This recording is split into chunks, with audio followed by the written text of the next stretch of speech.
وأفضل من اجتبيته وأكرم من ائتمنته قدمته على أنبيائك وبعثته إلى الثقلين من عبادك وأوطأته مشارقك ومغاربك وسخرت له البراق وعرجت به إلى سمائك وأودعته علم ما كان وما يكون إلى انقضاء خلقك ثم نصرته بالرعب وحفظته بجبرائيل وميكائيل والمصومين من ملائكتك ووعدته أن تظهر دينه على الدين كله ولو كره المشركون وذلك بعد أن بوأته مبوأ صدق من أهله وجعلت له ولهم أول بيت وضع للناس للذي ببكة مباركا وهدى للعالمين فيه آيات بينات مقام إبراهيم ومن دخله كان آمنا. یہ قرآن کی آیت بھی ہے، ومن دخلہ کان آمنا، جو کوئی بھی وہاں پر داخل ہو جاتا ہے یعنی خانہ کعبہ میں وہ امان پا لیتا ہے.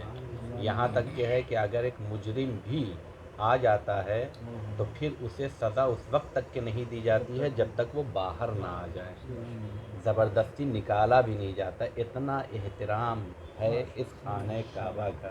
اب اگر کسی نے حرمت کعبہ کو پامال کیا تو اس کی سزا بھی اتنا ہی سخت ہوگی. اب اگر آپ سوچیں کہ خانہ کعبہ کے پاس آ کے جب امان مل جاتی ہے ایک معمولی سے انسان کو، تو پھر امام حسین تو خانہ کعبہ کے پاس آئے تھے لیکن وہاں پر بھی مولا حسین کو امان نہیں تھی. جا کے دیکھیں، ابھی چونکہ ایام حج آ رہے ہیں کہ امام نے بعض موقعوں پر ہوتا ہے الفاظ استعمال کیے جاتے ہیں کہ حج کو عمرے سے بدلا، وہ تمام چیزیں بحث اس پر نہیں، لیکن وہاں موجود تھے اور مولا چلے گئے. کیوں؟ اس لیے کہ دیکھا حالت احرام میں بعض لوگوں نے احرام کے اندر اسلحے چھپائے ہوئے تھے. جس کا وجود امان ہے اسے وہاں پر بھی امان نہیں ہے. کتنی دنیا تنگ کر دی گئی تھی اہل بیت کے لیے. ومن دخلہ کان آمنا وقلت انما يريد الله ليذهب عنكم الرجس اهل البيت ويطهركم تطهيرا. اللهم صل على محمد.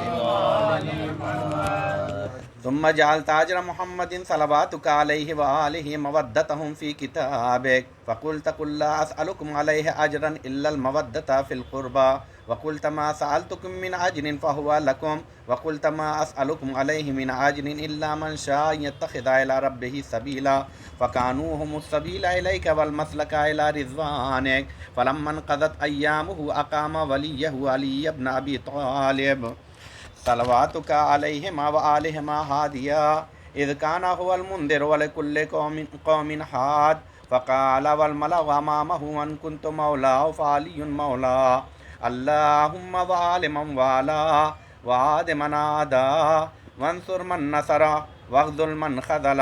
وقال من كنت أنا نبيه فعلي أميره وقال أنا وعلي من شجرة واحدة وسائر الناس من شجرة شتى. وأهله محل هارون من موسى فقال له أنت مني بمنزلة هارون من موسى إلا أنه لا نبي بعدي وزوجه ابنته سيدة نساء العالمين. اس میں کہنا وزوجہ ابنتہ، اور نبی نے اپنی بیٹی کی شادی کی جو بیٹی سیدہ نساء العالمین ہے.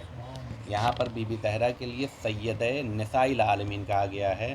قرآن میں جناب مریم کے لیے بھی سیدہ نساء العالمین کا لفظ آیا ہے. تو کیا فرق ہوا جب کہ ہم کہتے ہیں کہ بی بی زہرا فخر مریم ہیں، تو معصوم سے جب پوچھا گیا تو کہا مریم کے لیے جو نساء العالمین آیا ہے اے الا فی زمانہم، جو ان کے زمانے میں ہے، لیکن بی بی زہرا سیدہ نساء العالمین ہے، کائنات کی ذرہ ذرہ اور جتنا بھی تصور ہو سکتا ہے سب کی سردار ہیں. اب یہیں پر ایک حکم اسلامی بھی بیان کرتا چلوں تاکہ جو ہے توریہ کرنا کسے کہتے ہیں. انسان کو جھوٹ بولنے سے منع کیا گیا ہے اسلام نے بہت زیادہ، بلکہ یہاں تک کہا گیا ہے کہ تمام برائیوں کو ایک جگہ جمع کیا گیا وَمِفْتَاحُهُ الْكِذْبُ، اور اس کی چابی جھوٹ ہے. جھوٹ کے ذریعے سے برائیوں کا راستہ کھلتا ہے.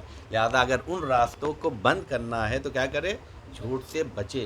لیکن کبھی کبھی حالات ایسے ہو جاتے ہیں، سچویشن ایسی ہو جاتی ہے کہ انسان جھوٹ کا سہارا نہیں لے رکھتا ہے، تو اسلام کہتا ہے پھر بھی جھوٹ جھوٹ ہے۔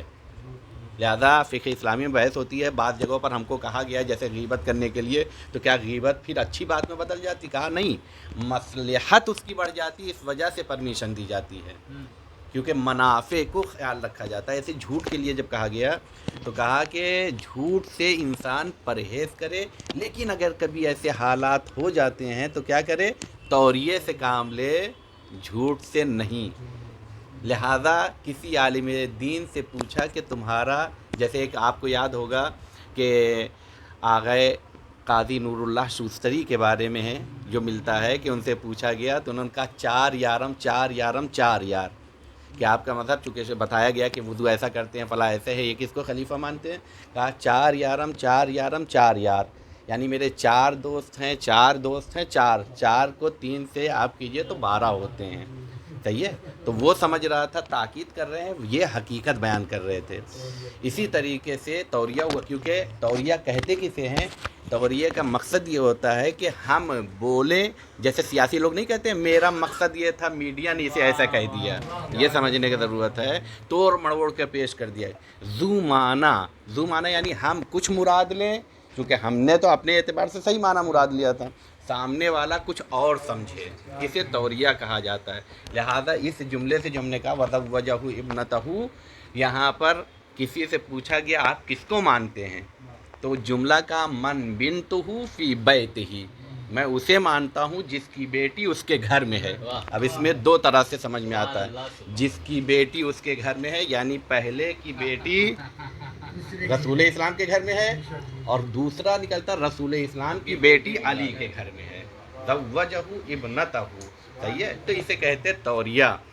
توریہ کیا کہا؟ چونکہ تم سمجھ رہے ہو کہ پہلے کی بیٹی، ہم سمجھ رہے ہیں کہ پہلا سب سے پہلا رسول اکرم ہے، اس سے پہلا تو کوئی ہے ہی نہیں ہے، اس کی بیٹی کس کے گھر میں ہے؟ علی ابن ابی طالب علیہ السلام کے گھر میں ہے۔ وَأَحَلَّ لَهُ مِن مَسْجِدِهِ مَا حَلَّ لَهُ وَسَدَّ الْأَبْوَابَ إِلَّا بَابًا ثُمَّ أَوْدَعَهُ عِلْمَهُ وَحِكْمَتَهُ فَقَالَ أَنَا مَدِينَةُ الْعِلْمِ وَعَلِيٌّ بَابُهَا فَمَنْ أَرَادَ الْمَدِينَةَ وَالْحِكْمَةَ فَلْيَأْتِهَا مِنْ بَابِهَا ثُمَّ قَالَ أَنْتَ أَخِي وَوَصِيِّي وَوَارِثِي لَحْمُكَ مِنْ لَحْمِي وَدَمُكَ مِنْ دَمِي وَسِلْمُكَ سِلْمِي وَحَرْبُكَ حَرْبِي وَالْإِيمَانُ مُخَالِطٌ لَحْمَكَ وَدَمَكَ كَمَا خَالَطَ لَحْمِي وَدَمِي وَأَنْتَ غَدًا عَلَى الْحَوْضِ خَلِيفَتِي وَأَنْتَ تَقْضِي دَيْنِي وَتُنْجِزُ عِدَاتِي وَشِيعَتُكَ عَلَى مَنَابِرَ مِنْ نُورٍ مُبْيَضَّةٍ وُجُوهُهُمْ حَوْلِي فِي الْجَنَّةِ وَهُمْ جِيرَانِي وَلَوْلَا أَنْتَ يَا عَلِيُّ لَمْ يُعْرَفِ الْمُؤْمِنُونَ بَعْدِي، اگر اے علی تم نہ ہوتے تو میرے بعد مومنین کی شناخت نہ ہوتی، یعنی مومنین کی پہچان ولایت ہے۔ وَكَانَ بَعْدَهُ هُدًى مِّنَ الضَّلَالِ وَنُورًا مِّنَ الْعَمَىٰ وَحَبْلَ اللَّهِ الْمَتِينَ وَصِرَاطَهُ الْمُسْتَقِيمَ لَا يُسْبَقُ بِقَرَابَةٍ فِي رَحِمٍ وَلَا بِسَابِقَةٍ فِي دِينٍ وَلَا يُلْحَقُ فِي مَنْقَبَةٍ مِّن مَنَاقِبِهِ يَحْذُو حَذْوَ الرَّسُولِ صلی اللہ علیہ وآلہ